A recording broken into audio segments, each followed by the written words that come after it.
Olá, tudo bem? Eu sou Alcindo Ferreira Filho, aluno do curso de pós-graduação Lato Sensu em Gestão Pública Municipal da Universidade Estadual de Mato Grosso do Sul. Venho aqui apresentar nosso artigo de conclusão de curso, intitulado A Conduta Ética na Administração Pública, uma estratégia de gestão. Trabalho orientado pela professora doutoranda Roseli Aparecida Stefanes Pacheco. A temática deste nosso artigo será uma reflexão sobre a valorização da ética como um instrumento de gestão pública, no esforço de revitalização e modernização da administração pública. Uma dimensão que falta para torná-la não só eficiente quanto aos resultados, mas também democrática, no que se refere ao modo pelo qual esses resultados são alcançados, visando uma construção de espaços públicos em que governantes e governados se integrem na busca de um mesmo espírito público. Desse ponto de vista, a definição e explicitação de regras de conduta tem duplo objetivo. De um lado, busca reverter o crescente ceticismo da sociedade a respeito da moralidade da administração pública. De outro, resgata e atualiza a noção de serviço público, o que significa dar-lhe o sentido original e efetivo de servir o público. Como objetivo, o presente trabalho pretende analisar a questão da ética na administração dos órgãos públicos, além de propor uma discussão sobre ética, baseando-se nas várias definições que antecedem o assunto e, ao mesmo tempo, confrontar a definição do conceito de moral. Como objetivos específicos, definir a ética como uma necessidade dentro dos órgãos públicos e privados, entre todos os servidores. Analisar o comportamento ético dentro dos preceitos morais de cada servidor e conceituar a ética como uma verdade absoluta dos relacionamentos sociais. A ética foi, durante séculos, compreendida como parte do pensamento filosófico e deixou à sua história a definição de filosofia moral, pois a ética sempre significou os costumes e a boa conduta da sociedade. A moral estabelece regras de conduta para o bem-estar da sociedade e normas éticas. As duas se assemelham, uma vez que tratam dos bons costumes.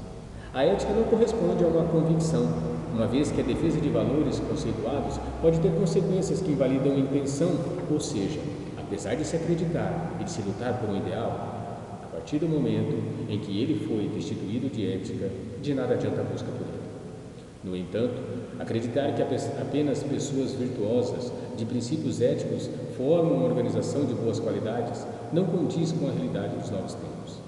Uma instituição não é somente representada por pessoas, mais que isso, é uma junção de processos, tecnologias, culturas e, obviamente, pessoas. A concepção de ética tem sido bastante discutida ao longo dos séculos por vários pensadores e autores. Com relação a todas essas concepções, observa-se ao lado outras virtudes: a responsabilidade, a honestidade e o respeito, que alicerçam uma conduta ética. A responsabilidade no mundo de hoje é o ponto onde se inicia a ética na sociedade. É um elemento que compõe a ética. Quem não se responsabiliza pelos seus atos não se comporta como um elemento ético. Isso significa que, em todas as organizações ou grupos sociais, a ética deve estar presente. A honestidade, obviamente, é um elemento que faz parte da ética, uma vez que ser honesto é agir com probidade, com honra, tomando para si apenas aquilo que lhe é devido.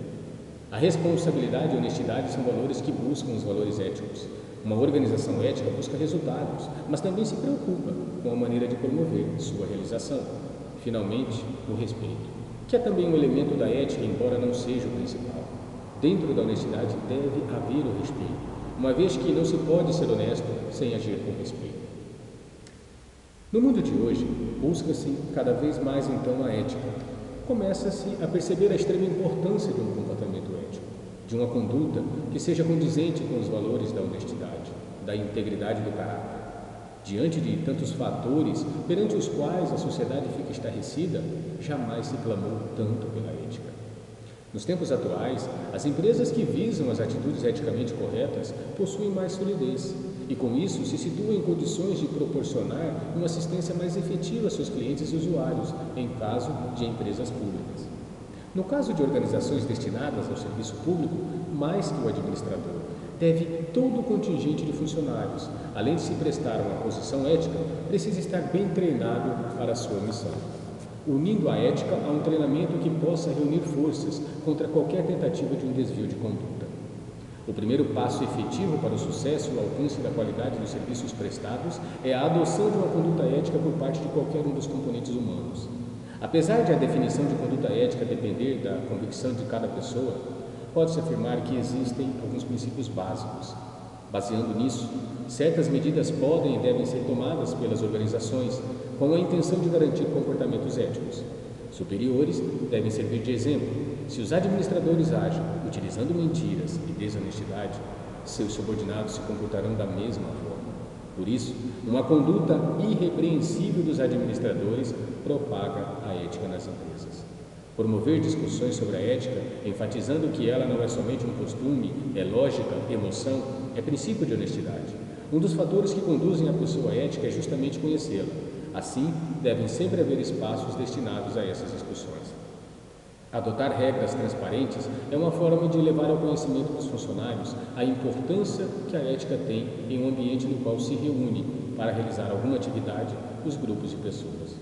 Preparar para decisões em conjunto atitudes como a de tomada de decisões em uma ação democrática. São medidas que eliminam os riscos de decisões tomadas por apenas um funcionário, colocando em risco a ética. Criar espaços próprios para denúncias é outra medida comum no ambiente corporativo atual. Estabelece-se uma comunicação entre a diretoria e os que se encontram em uma posição hierárquica inferior. Severidade na reação de possíveis casos de desvio de atitudes éticas é uma das mais importantes medidas a ser tomada. Deixar sem respostas casos antiéticos seria um risco imperdoável, que inclui a possibilidade de um incidente chegar até a imprensa, além da possibilidade de ações judiciais e outras atitudes que podem expor a empresa. Reconhecer os erros cometidos é uma atitude que prima pela ética. São atitudes que, com certeza, auxiliarão a instituição a construir um ambiente de trabalho sólido e ético e demonstram sua preocupação, não somente com a sua função comercial, mas, acima de tudo, com a função social.